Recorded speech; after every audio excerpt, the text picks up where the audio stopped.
বিয়ের পরেও যদি হাসিখুশি থাকতে হয় তবে একজন যত্নবান স্বামীর প্রয়োজন হয়। স্বামী ভালোবাসলেই আর সবার ভালোবাসাও পাওয়া যায়। বাস্তবতার কাছ থেকে অন্তত একটা জিনিস শিখেছি, মেনে নিয়ে চুপ থাকলেই ভালোবাসা পাওয়া যায়। কিন্তু কেউ বলে দুর্বল, কেউ বলে বোকা। আফসোস, চুপ থাকলে বলবে বোকা, আর কিছু বলতে গেলে বলবে পা থেকে মাথা পর্যন্ত বেশি বোঝে। তাহলে আপনারাই বলেন, জীবনে ভালো থাকার জন্য কোনটা প্রয়োজন?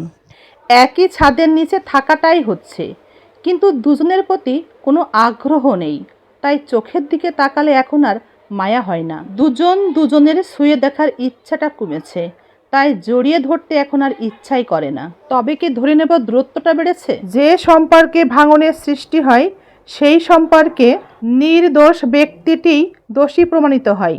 সময়ের সাথে সাথে প্রত্যেকটা মানুষ পরিবর্তনশীল, পরিবর্তন হচ্ছেও। তাই প্রত্যেকটা মানুষকেই নতুনভাবেই চিনতে হয় এবং নিজেকে সেভাবেই বদলে নিতে হয়।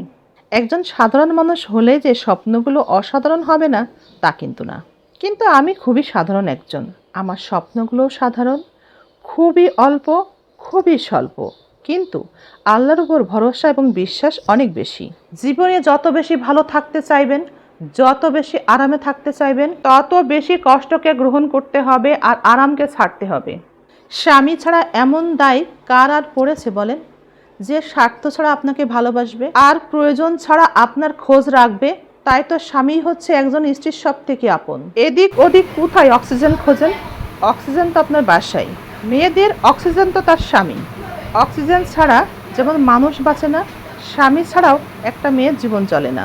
স্বার্থ আর অর্থ দিয়ে গড়া সম্পর্ক, বন্ধুত্ব কখনোই বেশি দিন টিকে থাকে না।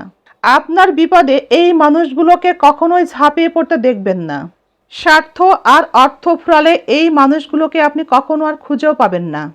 আপনি কি জানেন যে বেকার, যার কাজকর্ম কম, তাকে শয়তান বা ইবলিশ পরিচালনা করার সুযোগ পায়? এমন ব্যক্তিকেই ইবলিশ হালাল পথ থেকে হারাম পথে নিয়ে যায়। অলস মস্তিষ্কই শয়তানের কারখানা। আপনার খারাপ সময়ে যে আপনার পাশে থাকে এবং আপনার মনোবল শক্তি বৃদ্ধিতে সাহায্য করে, সেই আপনার আপনজন।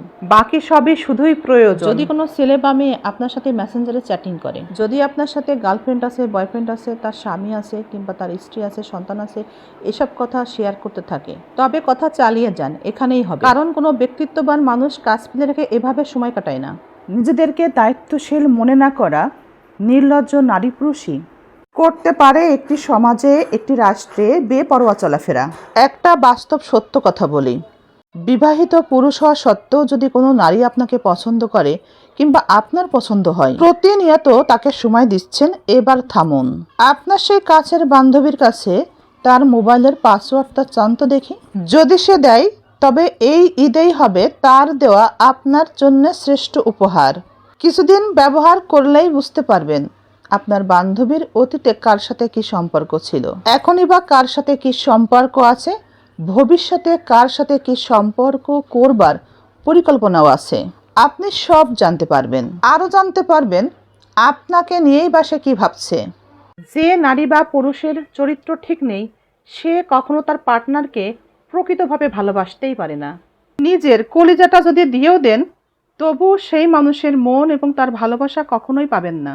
আপনার অন্যায়, অবিচার, ব্যভিচার, অপকর্ম, ঠকানো, প্রতারণা এবং বেইমানি সব কিছু আপনি ভুলে যেতে পারেন। যার সাথে এগুলো করেছেন সেও ভুলে যেতে পারে, কিন্তু প্রকৃতি কখনোই ভোলে না। আপনার কর্ম হোক সে ভালো অথবা মন্দ, প্রকৃতি আপনাকে সেভাবেই সময়েই সব ফিরিয়ে দিবে।